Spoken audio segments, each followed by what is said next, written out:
Page 87. Exercise C. Spotlight. Read and listen to a conversation about relationships. Notice the spotlighted language. Did you hear the good news? Emma and Max patched things up. They got back together? I didn't even know they'd split up. Shows you how out of touch I am. What happened? Well, from what I understand, first they had a falling out about money, and then one thing led to another and the marriage started going downhill. What a shame. It's incredible how little things can snowball. You know what, though? There's usually some bigger underlying issue when a marriage gets into trouble. Actually, I think you've hit the nail on the head. Emma's been making more money than Max for the last couple of years. And then about 6 months ago, he lost his job.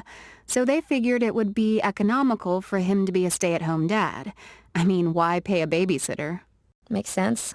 But that's just about the time things began to fall apart, and they started arguing about who should make financial decisions. And then the more they fought, the worse things got. Apparently, the constant conflict affected the kids' behavior. They started misbehaving at school, talking back to their teachers, disobeying school rules. You know, I'm feeling sort of like a gossip, talking about them behind their backs. Let's just be thankful they're back together now. Page 88. Exercise A. Grammar Spotlight. Read the information in the article. Notice the spotlighted grammar. Falling birth rates. Current trends show the size of families is changing, impacting societies worldwide. Women are marrying later, and couples are waiting longer to have children. And the longer couples wait to have children, the fewer children they have. Two key factors that impact family size are the education and the employment of women. Studies show that the more education women get, the smaller families they have. Moreover, the longer women stay in school, the better their opportunities for employment. Working women are less likely to marry young and have large families. In addition to the falling birth rate, there is a rising life expectancy.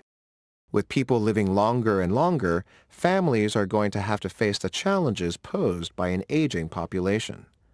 The longer people live, the more care they require. Traditionally, children have cared for their elderly parents at home. However, the more the birth rate falls, the harder the future may be for the elderly. With fewer children, families may find it more and more difficult to care for their older members. Page 89. Exercise E. Listen to activate grammar. Listen to 3 people talking about trends in marriage and family life. Listen again and complete each statement according to what the speaker implies using double comparatives. 1. There is a strong relationship between the education women get and the quality of medical care they receive. Research shows that mothers with more education are likely to receive better medical care when they have children. In Egypt, for example, about 75% of women with a secondary education receive medical care before having children. By contrast, only about 33% of women without an education receive medical care.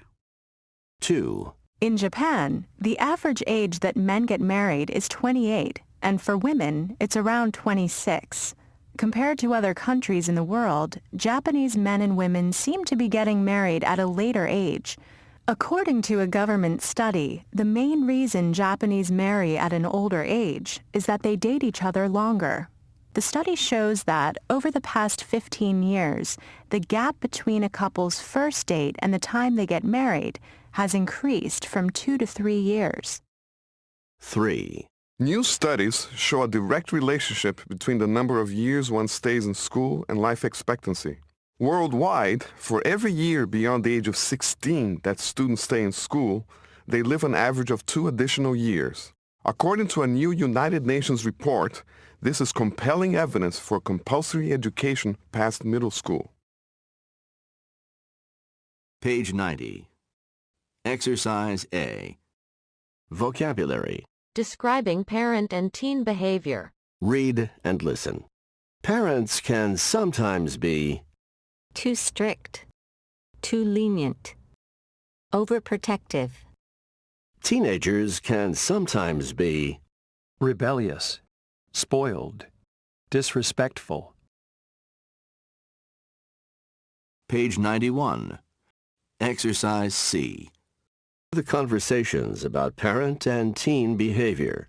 Listen again and determine which adjective from the vocabulary best completes each statement.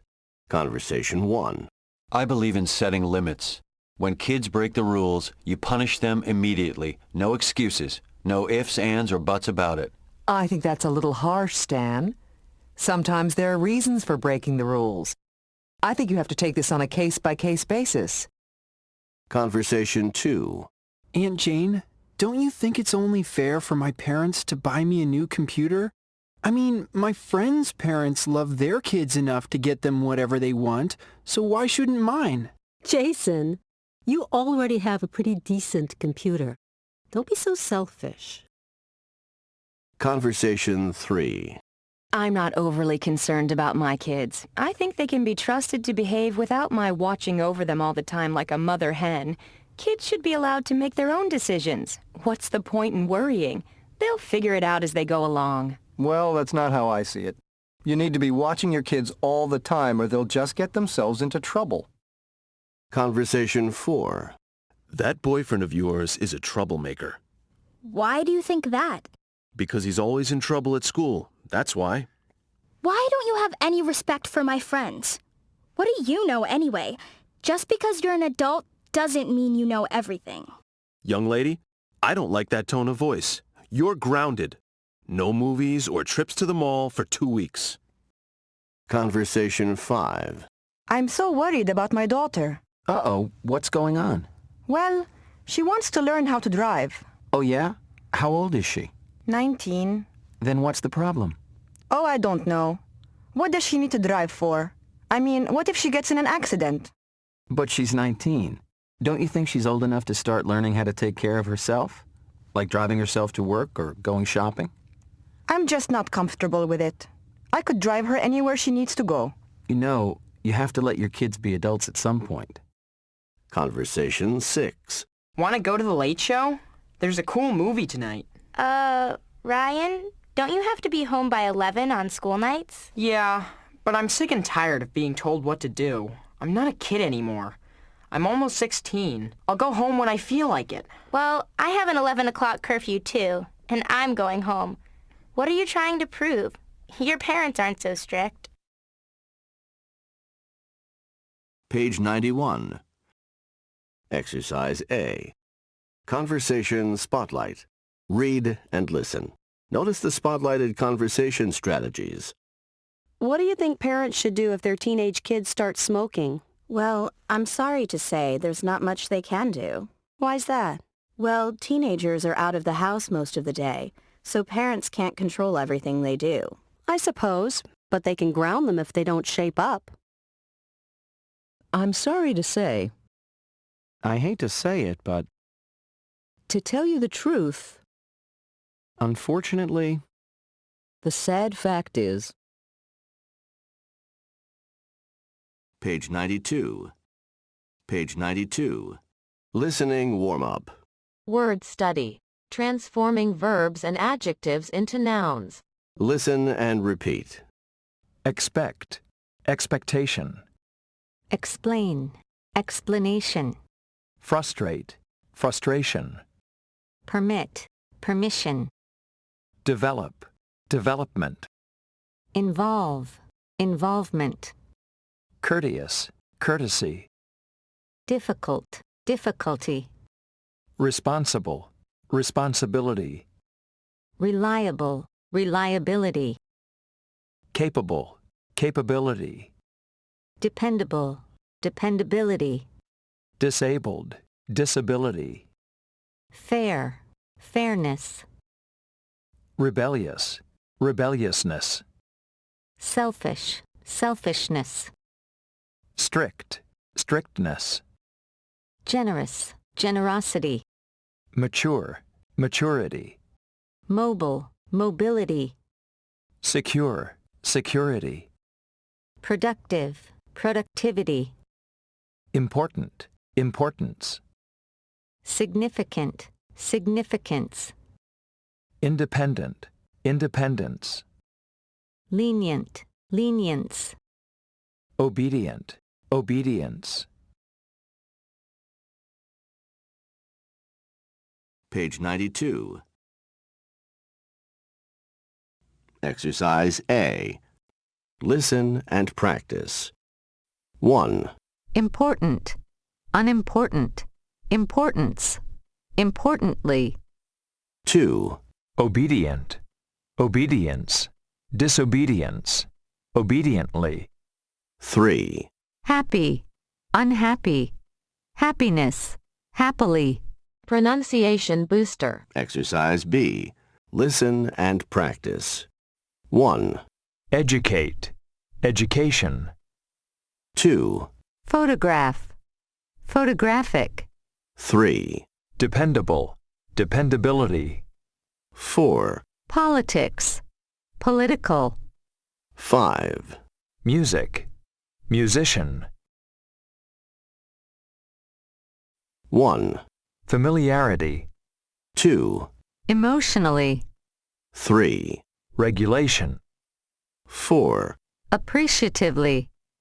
5. Sympathetic, 6. Hypothetical, 7.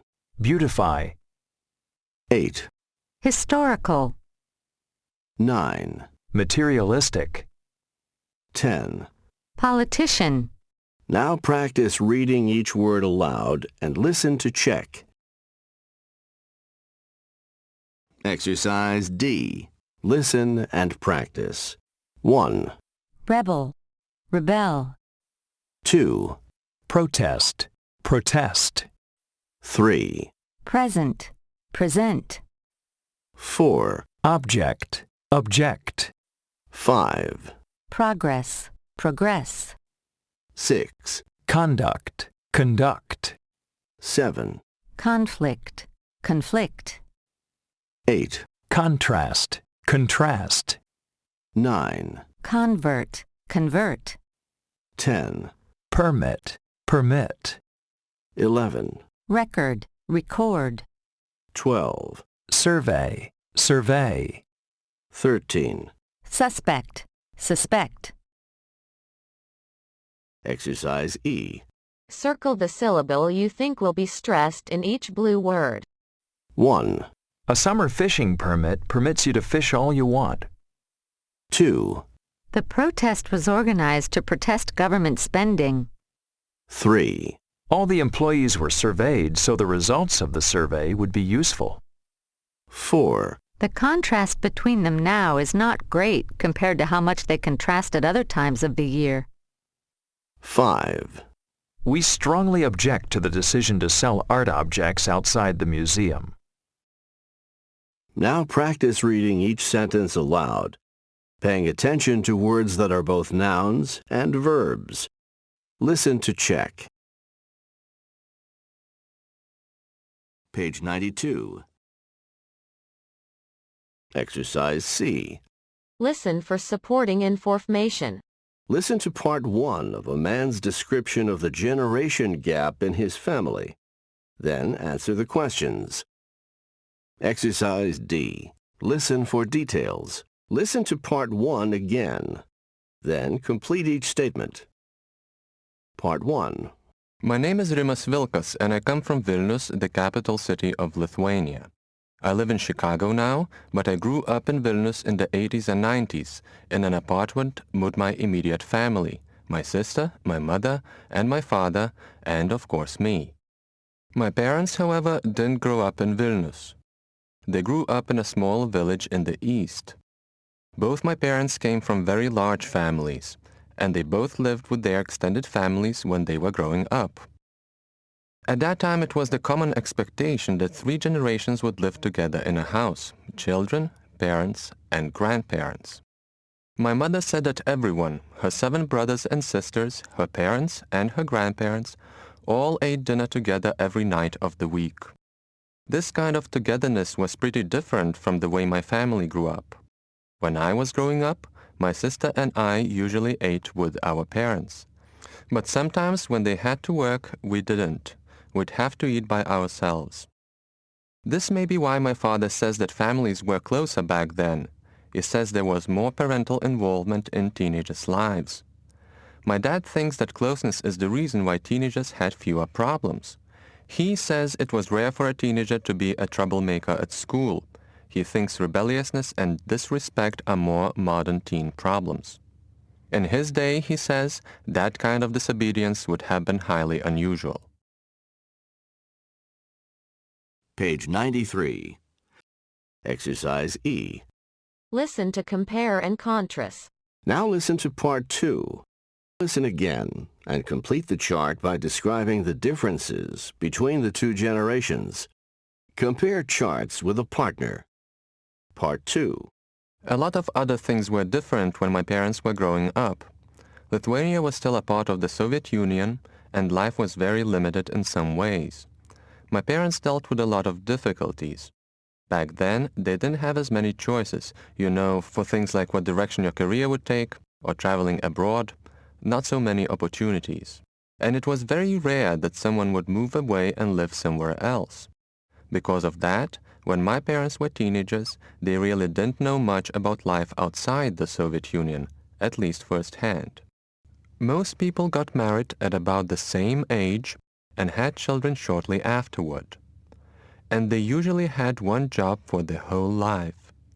For all those reasons, I would say there was a difference in the worldview the teenagers had then, different from the one I had when I was growing up, which was, of course, during the breakup of the Soviet Union. By the time I was in my teens, a generation gap had pretty much opened up.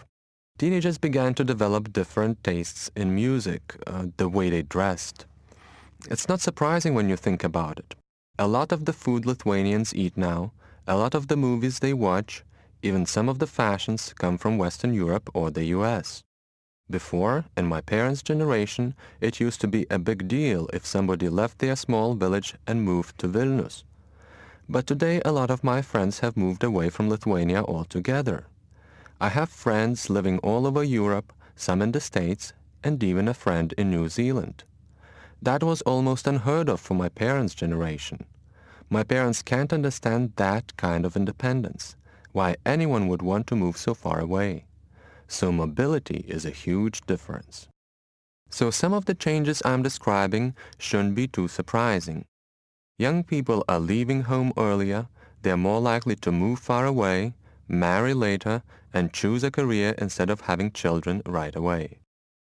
I still consider myself close to my parents, but I can't deny that there is a generation gap. My parents find it hard to understand why I live far away from them, why my wife and I don't have children yet. And they can't figure out how it is that I've had so many different jobs over the years. It's hard for me to explain to them. Sometimes it's so frustrating. They worry about me, about my security, like parents have always worried about their kids. And I think they worry a lot about whether I'll be able to handle the responsibility of taking care of them in their old age, the way they took care of their own parents. Page 94. Exercise B. Reading. Read the report on the increase in the global population of older people. What will some consequences of this demographic shift be? Worldwide growth of aging populations. The world is facing a huge demographic shift without precedent. For the first time in history, we soon will have more elderly people than children and more extremely old people than ever before. As the population of older people gets larger and larger, key questions arise. Will aging be accompanied by a longer period of good health, social engagement, and productivity, or will it be associated with more illness, disability, and dependency? What we do know is that the more elderly people there are in the population, the more cases of age-related diseases such as heart disease, stroke, diabetes, and cancer there will be. Societies will have to find ways to address this growing need. And the older people get, the higher the prevalence of dementia, especially Alzheimer's disease, An estimated 25 to 30% of people aged 85 or older have dementia and lose their ability to remember, have difficulty reasoning, and undergo some personality changes.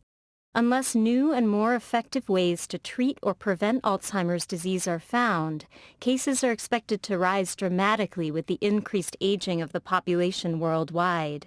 And because most dementia patients eventually need constant care and help with the most basic activities of daily living, more institutions will need to be built for their care, more medications provided for their treatment, and more caregivers trained to aid them in their daily life.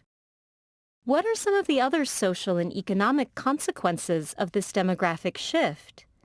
Even if they don't have dementia, many of the oldest old lose their ability to live independently, and many require some form of long-term care, which can include nursing homes, assisted living facilities, in-home care, and specialized hospitals. The significant costs associated with providing this support may need to be borne by families and society. And as fewer and fewer adult children are able or want to stay home to care for older relatives, the shift to institutional care for elders will represent an immense social change, especially in those cultures where older generations have traditionally lived with younger ones. And the more residents of developing countries seek jobs in cities or other areas far from where they grew up, the less access to informal family care their older relatives back home will have. Page 96. Review. Exercise A. Listen to the conversations about generational issues. Listen to each conversation again and complete the statement with the correct comparative. Conversation 1. Just look at this email from Jordan's English teacher. It says Jordan's missing his last 2 book reports and his grades are going downhill. No way. Every time I see him in front of the computer, he tells me he's doing homework. He's probably spending hours on the internet wasting time. That's it. No more internet until his grades get better at school. Let's go talk to him together. Conversation 2. I'm really getting worried about Sandy. I don't know what to do. Sandy? She's such a good kid. What's up? Well, ever since she got her driver's license last month, she's been staying out later and later. Last night, she didn't get home until after 11. She's no baby, but I worry about her. I'm losing sleep. Well, you need your sleep. Why don't you give her a curfew? Tell her if she gets in 1 minute late, she's grounded. Conversation 3. Hey, Jill. What's up? I'm grounded. I can't go to the concert. What did you do? Absolutely nothing. My dad told me to take off all my makeup before I went to school, and I told him he was being ridiculous. You told him that? Yeah, he's just so annoying. Next time he tells me I can't wear makeup, I think I'll get a tattoo. That'll show him. Conversation 4. You know, Jen, Mom and Dad aren't that bad. Now that I think back on how much trouble we gave them, I appreciate them more. Me too. I used to think they were so dumb. But it turns out they are pretty smart. You know, I hope when I have kids, I'll be as smart about kids as Mom and Dad. Page 97. Test-taking skills booster. Listening completion. You will hear a conversation. Read the paragraph below. Then listen and complete each statement with the word or short phrase you hear in the conversation. Listen a second time to check your work. That boyfriend of yours is a troublemaker. Why do you think that? Because he's always in trouble at school. That's why. Why don't you have any respect for my friends? What do you know anyway? Just because you're an adult doesn't mean you know everything. Young lady, I don't like that tone of voice. You're grounded. No movies or trips to the mall for 2 weeks.